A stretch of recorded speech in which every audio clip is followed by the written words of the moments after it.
নিয়ে চলে এসেছি আরও একটা সহজ রেসিপি তোমাদের জন্য। তো আজকে কিন্তু আমি মাছের একটা রেসিপি তোমাদের সাথে শেয়ার করতে চলেছি, খুব ইজি একটা রেসিপি।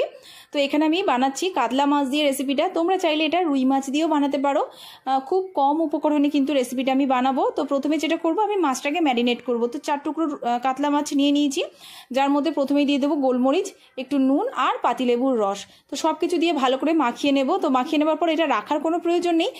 তো এদিকে আমি তেল গরম করতে দেবো। একটা প্যান বসিয়েছি, একটু গরম হওয়ার সাথে সাথে এখানে সাদা তেল দিয়েছি। দেওয়ার পরে কিন্তু এবার মাছগুলো এর মধ্যে দিয়ে দেবো। তো এখানে কিন্তু হলুদ ব্যবহার হবে না, প্রথমেই বলে রাখি। তো মাছটাকে কিন্তু এবারে একটা পিঠ ভাজা হয়ে গেলে তবেই কিন্তু মাছটাকে উল্টে দেবো। আর এইভাবে কিন্তু মাছগুলোকে হালকা করে ভেজে নেব, খুব কড়া করে কিন্তু মাছগুলো ভাজা যাবে না। তো দেখতেই পাচ্ছ এখানে মাছটা একদম হালকা করে ভেজেছি। তো এরপরে মাছের সব পিসগুলো কিন্তু আমি তুলে নেব তেল থেকে। তো এই তেলের মধ্যেই পুরো রান্নাটা হবে। এরপরে এই তেলের মধ্যে আমি দিয়ে দেবো বেশ কিছুটা পেঁয়াজ কুচি। খুব বেশি পেঁয়াজ লাগবে না, অল্প পেঁয়াজের মধ্যেই রান্না হয়ে যাবে।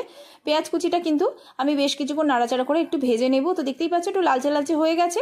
এবার এখান থেকে বেশ কিছুটা পেঁয়াজ ভাজা পেঁয়াজ আমি তুলে রেখে দেবো, লাস্টে দরকার আছে বলে। আর কিছুটা পেঁয়াজ আমি এটাতে রেখে দেবো।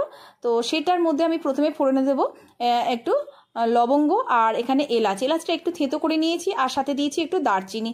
একটু দেখো নাড়াচাড়া করে নিয়েছি। এরপরে দিয়ে দেবো এর মধ্যে আদা পেস্ট আর রসুন আর কাঁচা লঙ্কা পেস্ট, যেটা আগে থেকে বানানো ছিল। একটু নাড়াচাড়া করে ভেজে নেব। অন্যদিকে একটা মশলার পেস্ট বানিয়ে নেবো, যেখানে আমি নিয়েছি কাজুটা এখানে আমি একদম ভাঙা কাজুটা নিয়েছি, সেটাকে একটু ভিজিয়ে রেখেছিলাম, সেটাই মিক্সির বাটিতে দিয়েছি। সাথে দিয়েছি টক দই, ওটাকে একটা পেস্ট বানিয়ে নিয়েছি। আর এদিকে ততক্ষণে নাড়াচাড়া করতে করতে আদা রসুনের কাঁচা গন্ধটা চলে গেছে। এরপরে ওই গ্যাসটাকে একটু লোতে দিয়ে আমি ওই টক দই আর কাজুর পেস্টটা দিয়ে দিয়েছি, বেশ কিছুক্ষণ নাড়াচাড়া করেছি। আর এখানে দেখো দিয়ে দিচ্ছি স্বাদ মতো নুন আর চিনি। দেওয়ার পরে কিন্তু আবারও আমি একবার ভালো করে দেখো মিশিয়ে নিচ্ছি। তো এটাকে বেশ কিছুক্ষণ মিশিয়ে নেবার পরে আমি এটার মধ্যে দিয়ে দেবো পরিমাণ মতো জল। তো মিক্সির বাটি ধুয়েই আমি অল্প করে জল দিচ্ছি, খুব বেশি জল যাবে না, মানে এটা খুব পাতলা ঝোল হবে না। তো দেওয়ার পরে একটু মিশিয়ে নিয়েছি। নেওয়ার পর দেখো এবার ভেজে রাখা মাছগুলো কিন্তু আমি এটার মধ্যে গ্রেভিটার মধ্যে দিয়ে দিলাম। একটু দেখো মিশিয়ে নিচ্ছি গ্রেভির সাথে। নেওয়ার পরে এটা ঢাকা চাপা দিয়ে একটু ফুটতে দেবো, যাতে গ্রেভি মাছের মধ্যে একটু ঢোকে। তো এইভাবে একটু মিশিয়ে নেওয়ার পরে বেশ কিছুক্ষণ ঢাকা চাপা ছিল। তারপরে ঢাকনাটা খুলে আমি এটার মধ্যে দিয়ে দিলাম কাঁচা লঙ্কাটা কিন্তু আমি চিড়ে দিইনি, তো তোমরা চাইলে এটা চিড়েও দিতে পারো। তো আমি এটা গোটা রেখেছি। কাঁচা লঙ্কাটা দেওয়ার পরে এখানে আমি দিয়ে দিচ্ছি একটু গরম মশলা গুঁড়ো আর সাথে দিয়ে দিচ্ছি একটু ঘি। তো ব্যাস এটাকে মিশিয়ে নেব।